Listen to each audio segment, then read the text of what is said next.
কোনো ক্ষেতে জমে আছে পানি, কোথাও নুইয়ে পড়েছে ফসল।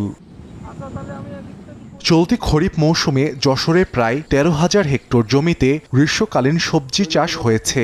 বিশেষ করে সদর, বাঘারপাড়া ও চৌগাছা উপজেলায় পটল, বেগুন, করলা, চিচিঙ্গা, লালশাক, মরিচ সহ বিভিন্ন সবজি আবাদ করেছেন কৃষক। তবে গত ১.৫ মাসের বৃষ্টিতে ক্ষেতে পানি জমে নষ্ট হয়ে যাচ্ছে গাছ।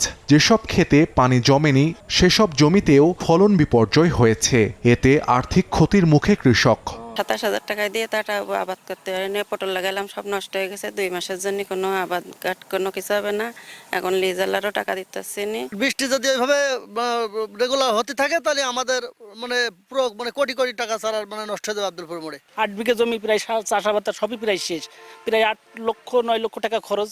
সেখানে ধরেন আমি এখন বেনিফিট কিছুই পাচ্ছি না। দ্রুত পটলটা নষ্ট হয়ে গেল। আমার 10 কাঠা শাক ছিল, শাক শেষ হয়ে গেছে। মনে করেন যে আষাঢ়ি পটল অনেকেই লাগাইছিল, সেটা নষ্ট হয়ে গেছে। বেগুন ছিল, বেগুন নষ্ট হয়ে গেছে। মনে করেন যে ভাইরাসের কারণে বেগুন নষ্ট হয়ে যাচ্ছে, বৃষ্টির কারণে সমস্যা। কপিতে এখন সময় চারা ফেলবো, ভুই তো মনে করেন যে আমাদের চষতে পারছি না, ভুই জো হচ্ছে না।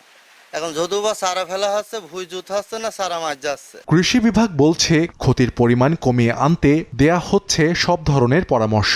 কিভাবে ছত্রাকনাশক, কিভাবে কীটনাশক এবং কিভাবে সার প্রয়োগ করলে আমরা সেগুলোকে আবার রিকভার করতে পারবো। আশা করছি আমরা রিকভার করতে পারছি এবং আমাদের মাঠ পর্যায়ের কর্মকর্তারা তাদের পাশে আছে। আবহাওয়া ও কৃষি বিভাগের তথ্য মতে জুন ও জুলাই মাসে যশোরে গড় বৃষ্টি হয়েছে ১,০৪৯ মিলিমিটার। এতে জেলার ১৫০ হেক্টর জমি সম্পূর্ণ এবং ৬৮১ হেক্টর জমির ৫০% শাকসবজি ক্ষতিগ্রস্ত হয়েছে। সময় সংবাদ, যশোর।